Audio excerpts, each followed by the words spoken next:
I was listening. Hello, everyone, and welcome to Co-Creation Station, the podcast where we talk about spiritual magic, the law of attraction, the art of allowing, the mind-body-spirit connection, and how best to enjoy this mystical, miraculous, mysterious, crazy, sometimes confounding, but always incredible journey we call life. My name is Collin. I am a teacher, tarot, oracle card reader, and singer-guitarist in the band Red Treasure. I'm located in beautiful, sunny North Hollywood, California. My name is Stephanie Orlina, and I am a transformational life coach, and I help people shift away from negative thinking and everything transforms within them. And I'm in San Diego, California.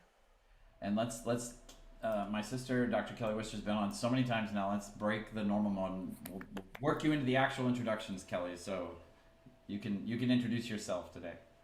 I'm Dr. Kelly Worster. I'm a chiropractor in Portland, Maine. I'm happy to be here. Thanks for having me back, guys. Yay! We love having you, Kelly. It's always fun. Happy to have you as always. We want to thank you for listening to the podcast. If you're listening to the audio version on Spotify, the Apple Podcast app, or wherever you get your podcasts, and we want to thank you if you're watching us on the Co-Creation Station YouTube channel. Every week here on Co-Creation Station, we start our discussion from a different jumping off point, and I guess I was the main fuel behind this particular jumping off point that I wanted to talk about. I wanted to talk about indicators, something to do with the art of allowing and the law of attraction called indicators. And so what indicators are, in my understanding, is that when we get into alignment with our highest self or our highest good, and we're in alignment with however we view our higher power, the universe, spirit, whatever, we're in a positive vibration. We're attracting more of what we want into our lives by feeling good and just having our resistance lowered and all that. What tends to happen first is that the universe or spirit, or however you think of that, gives you some manifestations that are not the full thing that you visualized or that you want in your heart, but there's something that's like an indicator that the bigger thing that you want is on the way. So an example might be like if you were really, I'm just going to pick a random example here, but if you were really visualizing a new car that you wanted and you wanted to own that car and you wanted to get the money to be able to buy it or just have it come to you or whatever, and you were in a good feeling place and you were in alignment with your higher self and, good with the universe and all that, what might happen is that you'll be cooking dinner or something and a friend of yours will drive up and to visit you out of the blue and they have that car and you didn't know they had that car, but they've had it for a year, and you ask them like, how long have you had this car? And they're like, oh, I love it, I've had it for a year. And they're like, is it really cool? Like, yeah, it's cool, really cool. And it's literally like, it'll be like 2 days after you started really feeling good and really visualizing, like that happens. And then 4 or 5 days later, there might be another indicator experience where, there's this billboard that's been saying the same thing for 6 years. You're not even sure anybody's paying for the ad anymore. And all of a sudden you drive by and they've changed the ad. It's brand new. And it's for that car that that you want to attract into your life. So essentially it's like the universe giving you like little previews, showing you that you are getting closer to the time in human clock calendar time when that real thing that you want to manifest, meaning owning that car yourself, is going to happen for you. So one of the things that Abraham has talked about several times, which I have definitely struggled with or been challenged by, is indicators have been very challenging for me, because one thing that can happen if you don't understand what's going on is, like in that exact example that I just gave, if your friend drives up 2 days later and they have that car, if you're in like a deprivation kind of thinking or negative space, or you're feeling lousy about yourself or whatever, even though you've said you want that car and you've done some sort of art of allowing exercise to help you attract the car, if you're in a negative space, you can be like, well, my friend got that car and now I can't. And then when you see the billboard, you're like, yeah, I know, my friend came over, he got the car, and thanks a lot, universe. And it's the same information, like what's not changing at all there is what the universe is doing. What's changing is how we are interpreting it, and then what happens to our vibration, because then it gets more resistance and we're generating more negativity. and we're going to push out the time where that thing can come in even further, because we're sort of energetically saying to the universe, I'm not ready because I'm cranky about not having it. And what's super cool is that, thank you for explaining that, Collin. Yeah, and both sides of it. What's really cool and what I'm trying to remind myself and kind of have this become a belief of mine is that when I ask, it is given, it's done.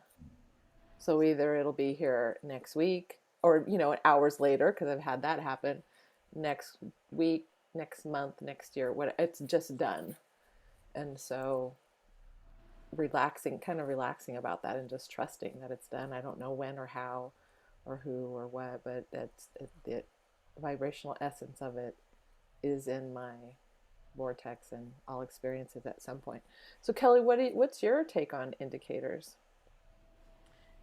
Well, I think for me, it's sort of, I mean, I definitely have struggled in the same way, like absolutely. And that's very, Colin and I have very similar um, verbiage in response to the, I was like, thanks a lot. Like, how come they get it and I don't? And seriously, I was like, that's what I would say. But as far as, I just think about what I do in the face of that, because that may happen automatically in my head, but that doesn't mean that I can't turn it around. So the way that I turn things around is I find it useful to make a physical demonstration. And we've talked about this before, a few episodes back, about what Florence Scovel Shinn, the metaphysicist, defined as demonstrations, which is basically, it can be the spoken word, laying your demand upon the universe for what you want, saying things like, thank you for this, in the same example, thank you for this car. Thank you for this perfect car in the perfect time. Thank you, universe. Thank you, God, whatever your spirit is. So I think for me, it's not always a conscious, it's an involuntary thing at times. And the important thing for me is to know how to turn that around and to have like an outward display, not just writing in a journal that doesn't really do much for me, but actually talking about it, calling a friend for 5 minutes and saying, I want to talk about this car I want, and like bring it up on my computer screen and be like, this is what I love about it. I love this interior. I love the steering wheel. I love the seat, Yeah. and really like make an outward demonstration of it's already here. So I want to give an example of an indicator for me. So many years back, I wanted a Mercedes Benz, the S class. It was a S430, and I wanted a white one. And so I would go to the local Mercedes dealership. I had test driven it. I went and got a picture taken with it. And so I was doing a lot of visualizing and stuff. And then one day in my neighborhood, I went to a garage sale and I found a little box that had a Mercedes-Benz keychain. And I was like, oh my God. And so I bought it. It was like $2 or $3 or whatever. And I was ecstatic. I'm like, oh my God, does this mean like I'm going to get my Mercedes-Benz and, da, da, da. And so I kept the keychain. And then I really started, I remember meeting a man who had a used car lot, and I was talking to him, and he ended, so this is where, for me, I don't know about you or anyone listening, where I can sometimes take an indicator and then get in there and try and make shit happen. Yeah. And with that situation, I did exactly that, and I got into big trouble because then I went to an auction and proceeded to purchase a Mercedes that was turtle green. And I remember thinking, after I purchased it, going, that's not the color I wanted. What did I just do? And so I got in there and tried to make things happen, and then it just fell apart. So if I would have just, taken the keychain and been put it on my car keychain and, and continued to visualize, I imagine it may have worked in a different way. So and I think some people can relate to that about taking an indicator and then just like going off and not letting spirit and universe do the rest. It's just like, I've Mm-hmm. got it from here. I know the story. I'm gonna make it happen. And essentially it's a guide, it's a signpost or a guidepost, if anyone knows what that means. So I picture myself on a walking journey, and there's a sign that Yeah. says you're going the right way. Just Yes. keep Yeah. walking. You're getting You don't have warmer. to, You're getting yeah, you're warmer. getting warmer, you're getting warmer. Don't, you don't have to sprint, you don't have to nothing. Just keep walking. You're going in the right direction. You're doing the right things. And isn't that, I think, where trust and faith comes in, like and belief, Sure. practicing Yeah. those muscles? Mm-hmm. It does. I think I'm always trying to think of like anybody could be listening to this or anybody could be watching this, and I think for some people faith is a great word that works for them. Some people faith associate with religion, it doesn't work with them. Mm-hmm. I like trust because I feel like people, even if you're not religious or whatever, and you're very like hands-on, science, you need to touch it, feel it. You it we understand trust, and the example I was gonna say, I think Abraham uses. I'm gonna mess it up, but it's really like for me, it's like understanding that it is a positive message, that it's on the way, and not interpreting it in a different way. And recognizing that it's like, oh, this is a good thing. This means I'm on the right track. Like just what Kelly said. And I can think of a couple of examples, but one of them I'm stealing from Abraham, which is she talks about like if you're driving from like El Paso, Texas to San Diego, California, and you see a road sign, you've gone 120 miles, and you see a road sign that says Phoenix, 80 miles away. You're like, you just stop the car, you get out and go, Phoenix? We're 80 miles from Phoenix? I'm trying to go to San Diego. Well, I guess we're not getting there. That's it. Well, I'm just going to go back to El Paso. Yeah. Oh, that's Yeah. awesome. I haven't Yeah. heard that analogy in so Yeah. long. Thanks. I'm totally flashing back. It's a great. That's cool. I mean, honestly, like That's before I cool. understood that is what I would do with indicators. I would just be like, oh, well, great. And I would just drive back to El Paso. Yeah. Mystified of why I never get to San Diego. Just mystified, like, why doesn't this work? The other thing is, and I hate to keep using Amazon, but Amazon continues. I think Jeff Bezos has at least heard one or two Abraham things, because I feel like a business model follows. Abraham's model of the universe a little bit from my comfort. So number one, when I order something from Amazon, we've talked about this before, I don't worry about it not showing up. Is it? You have trust and faith that it's going to show up, right? I have trust. You believe. I have trust. You believe it's going to show up. Yeah, absolutely. And I don't check. I don't go on Amazon and check every 2 hours to see if my order is still in there or whatever. I'm like, I ordered it. Amazon wants to please me as a customer. It's gonna get here. The other thing is, but now Amazon sends me emails or text. So that would be an indicator. When it's shipped, or they receive the order, or like way. it should arrive tomorrow, and I don't go, well, it's gonna arrive tomorrow. Well, I guess it's just never gonna get here. I'm just like, thanks for the email telling me it's not here. I'm never gonna get That's great. Yeah, great analogy. Yeah. It's written in language that we understand. Oh, it's coming. So that's the thing. When you see the billboard or when your friend comes over, it's like, the important thing is to read that signal that way. Yeah. And that's the trick. So here is the recent definition of faith, that, because I'm not a religious person, I'm a spiritual person, but this is what I heard from Abraham in one of their videos on YouTube. Faith is knowing that it will unfold even though you cannot see it from where you stand.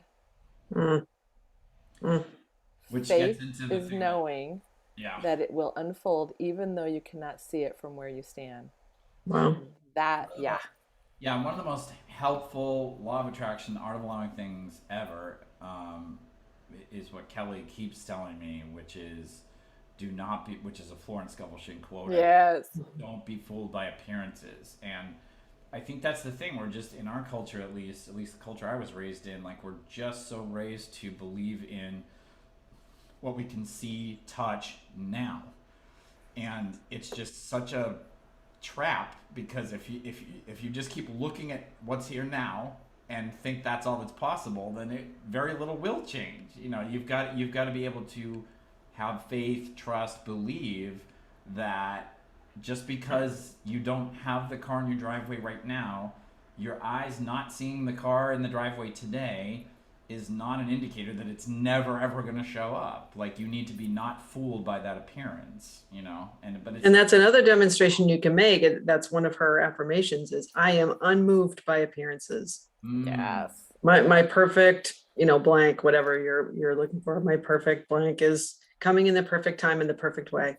Yeah. And So the other, oh, sorry. No, go ahead, Colin. The other aspect that when I was checking out a few Abraham videos in preparation for this today, when I first searched for, on YouTube, Abraham indicators, what came up were a couple of discussions from workshops about negative indicators. And I was like, wait, negative indicators? I wasn't thinking. Yeah, I had never heard of that one either. Yeah, but that's the other thing is that, even though they're negative indicators, they're actually positive and helpful in their result, because what they do is like, and here's an example that I didn't have, because I was when I first moved to LA, I was so freaked out by the traffic and driving that I think I've mentioned here multiple times, like I just kept having the thought, like, man, one of these days I'm going to get in a terrible accident. And I've attracted 2 massive accidents, and several other minor ones along the way. So I didn't give the universe any room for an indicator. We just went right to the massive accident. But here's something that could have theoretically happened, which is I'm having that thought and I get into a near accident. Yeah. Like I'm in an intersection, I think everything's fine. I start to go and somebody almost hits me and I'm like, oh, but we hit our brakes and we don't hit each other. And that, if I'm paying attention to my life and using the art of allowing and really incorporating that, that's a negative indicator. It means it's an opportunity for me to go, what have I been thinking about with traffic? What have I been feeling about traffic? And to start to go, oh, I have the thought every day that I'm going to get in an accident, and here I almost did.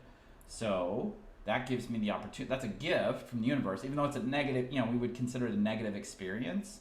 It's contrast. It's an experience I didn't want. Like, I don't want to have near accidents or accidents, but it's contrast, meaning something I don't want that shows me what I do want. So what I do want is peaceful, safe travel, getting swiftly to my destination with no incidents and whatever. So it's like that contrast of that snarling near accident shows me what I want, and it gives that indicator, gives me the opportunity to go, oh my God, I've been thinking this thought all day long, every day. Like, it's information, isn't it? Indicators are information. They're help. Yeah. It's a gift of an opportunity for course correction, right? Yeah, that's cool. The positive indicators are like, congrats, you're on the right track. Yeah. And negative indicators are like, hey, you're not on the right track, but you can get on the right track. Yeah. So they're both super helpful. They're different, but yeah. Cool. Are we good? Is that the episode? Well, okay. So, Collin, Kelly, do you have a story of an indicator that you were on the right path for something that you did want? Well, not to exhaust my former example of a demonstration, but the few episodes back when I talked about, I was like, I want to go to chiropractic schools many years ago, and because I had a list of friends and family I was going to call and say, I need to raise $5,000 to go. And what, if you can give something, anything, that would be really helpful. And the indicator to me was that the account kept growing and growing and growing. And then the second to last person I asked said, I see, call one more person and I will make up the difference between 5,000 and what you have. And that was a very strong indicator to me. I'm like, this is gonna happen. Wow, that's awesome. And I love that you said that. I knew it was going to happen. This is going to happen. Mm-hmm. You were being given enough information, indicators, that you were just it solidified your belief in your dream. Mhm. Wow, that's awesome. Well, and when I was today before this episode, I was actually Googling indicators and law of attraction. And one of the things I came across were 3 laws of attraction. Are you familiar with these? Yeah. Okay. So I don't know if they're official or not. Hold on, let me get, I wrote some stuff down. One, like attracts like, obvious, right? Well, that to me is a definition of law of attraction. Okay. Yeah, I I agree. feel like different teachers Um, have like Yeah, corollaries, absolutely. Yeah. like yeah. laws And This then is there's Tulane law of abundance and law right. of prosperity and law of Yeah, this and la la. And I'm yeah. just like, So this is off of Tulane Medaner's website, so courtesy of her. Nature abhors a vacuum. By creating space and room, we easily attract new things. So to create that, if you want something, create the space for it. Get the space ready for it. That's cool because that's a demonstration as well. And then the third one was the present is always perfect. So perfect your current situation as much as possible. And the example was the employee who is happy in the work will be more attractive to prospective employers. Mm. The word attractive is very apropos here, right? Because that's you're attracting that. Instead of just being in this example, an employee who's just like, screw this job, this stinks, I don't want to be here. well, that Do always what you can to change the attitude of gratitude. And always reminds me, excuse me, of Mike Dooley's story when he talks, and he would say, you know, I hated my job, but then when he was learning about all of this, he was like, I was just like, okay, let me find what do I like about my work, yeah, and he would just yeah. walk around. He was in these, you know, happy, joyness, appreciation, and then I don't forget what happened, but he got another job that he absolutely loved, and so Mm, where most of us do the opposite, right? right.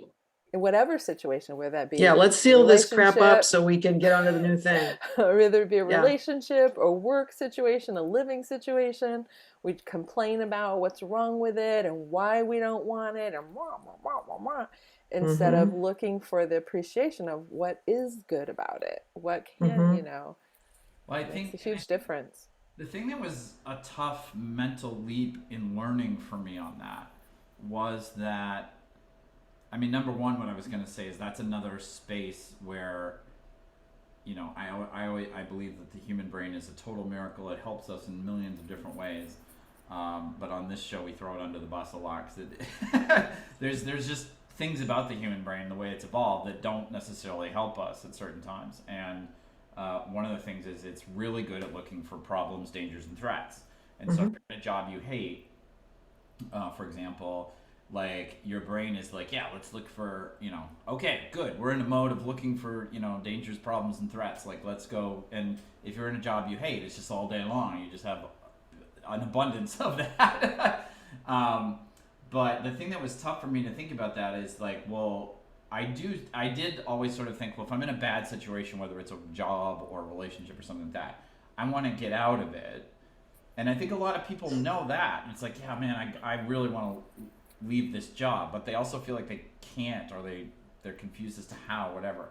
And for me, the mental challenge there was I would have thought, if not knowing about the law of attraction, not knowing about the art of allowing, if somebody would have said to me, well, you know, turn that frown upside down, Colin, and focus on what you're grateful for.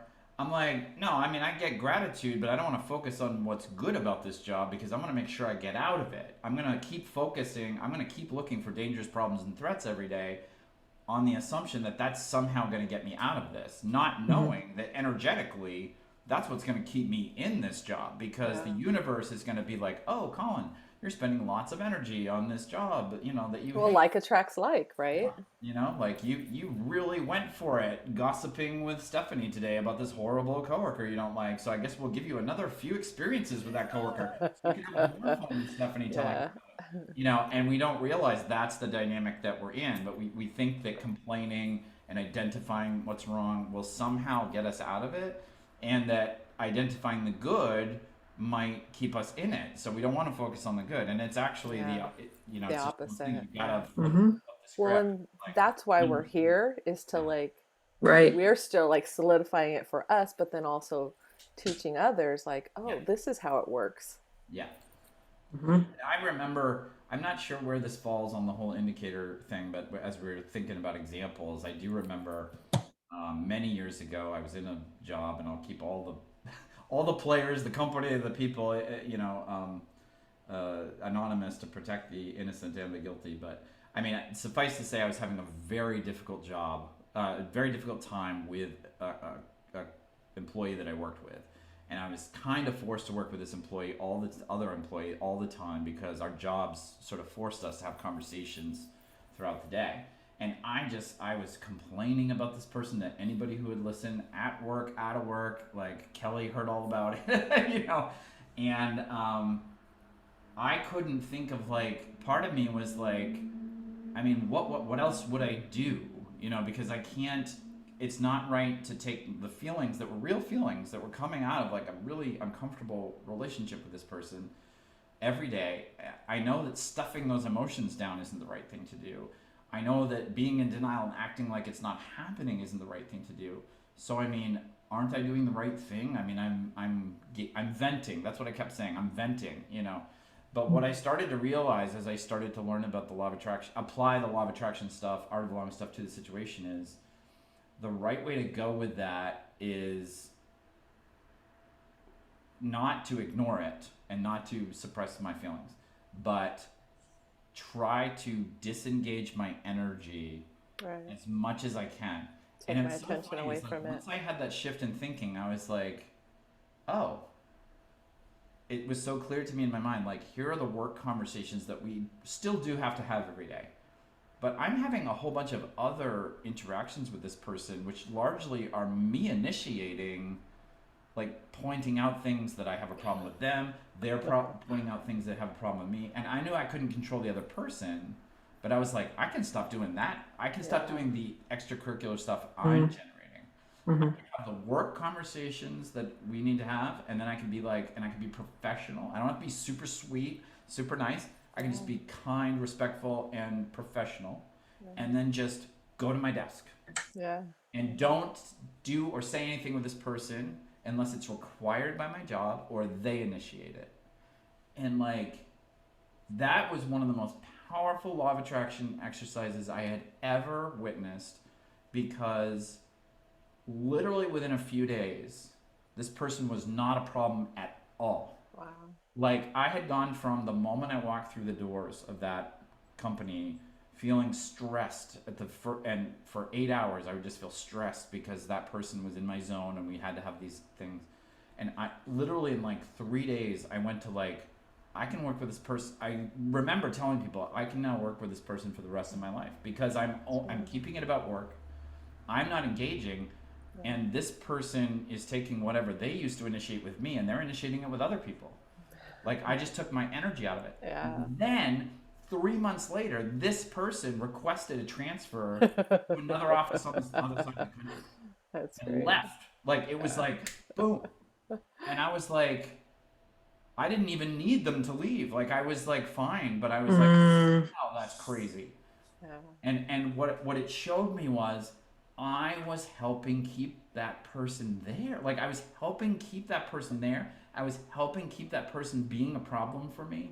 And before I shifted my perspective, I was like, this is all their fault. I'm just going to work. I'm just being a good worker, and this person is in my grill, and blah, blah, blah. And I didn't see my part in like how I was, Or even doing that. understanding, like, is it even possible? How do I get rid of this person? Exactly. It's That, like, it would have been impossible. unfathomable. It's Yeah. impossible. Yeah. And that's the whole don't be fooled by appearances. Yeah. Oh, the other thing, and I really need to take all the details out of this, but the other thing that was even more amazing than that I'm just thinking of was there was a situation at another company I was working for many years ago, and I don't know how to say this without the details, but essentially, like, we had an issue with management, we'll put it that way. And I was like, there's no way that this issue with management can get resolved because the person at the top feels a certain way, and I understand their reasoning. I disagree with it, but I understand their reasoning. and they're not going to change their mind, and they're not going to leave the company because actually really good at their job and they're doing well and people like them and they should. But from my humble perspective, there was one person who was sort of creating an issue, and I was convinced it would never get solved. I mean, if you'd asked me at a certain point in time, I would have said, this will never get resolved because this person's never going to change their mind. This person's always going to be in that job, and therefore they're sort of in charge of the situation, and it's just not going to change. And one day, the company changed their whole management structure. Like, we just got an email saying, we've changed the whole email structure, and this person is still in their current job, and they're not getting fired. Like, they're fine, but the way we've changed the structure, they're not in charge of this thing anymore. And they brought in somebody who is completely different, and that person had a completely different perspective, and solved that problem immediately. Yeah. Like, in a few weeks, that problem was solved, and I was like, I would have gone to Vegas, and I'm not a betting person, but I would have put down like my life savings that this issue at my job at the time would never have gotten solved. And literally, the universe came in one day and was like, whoosh, and it was just powerful, very powerful. Kelly, what's the others that you were reading? That was it. Those were the three. Okay. Yeah, and definitely, one thing that kept popping up was, and Collin touched on it, is that desperation, is the enemy of manifestation. So the more you're like, I've never heard of that before. I need this so desperately, and that actually tells the universe I don't have it. It's not here already. A fantastic topic for next week's episode. Okay, so say it again. Desperation is the enemy. Is the enemy of manifestation. Okay. All right. Bye, y'all. We're gonna go cook on that. I love it. Well, thank you so much, everybody, for listening and watching. We hope you enjoyed today's episode of the podcast. Tune in next week for our episode on how desperation can affect things. Stephanie, if people want to get in touch with you, how could they do that? Let's see, www.powerinjoy.com, powerinjoy.com. And then I have a free 30-minute discovery session. We can chat about what you're needing and wanting. And you can find me on Instagram at powerinjoy. And you can always follow me on Instagram and even write me a direct message if you want. I'm at Collin_Daniels_Worster, WORSTER. And if people want to get in touch with you, Kelly, how could they do that?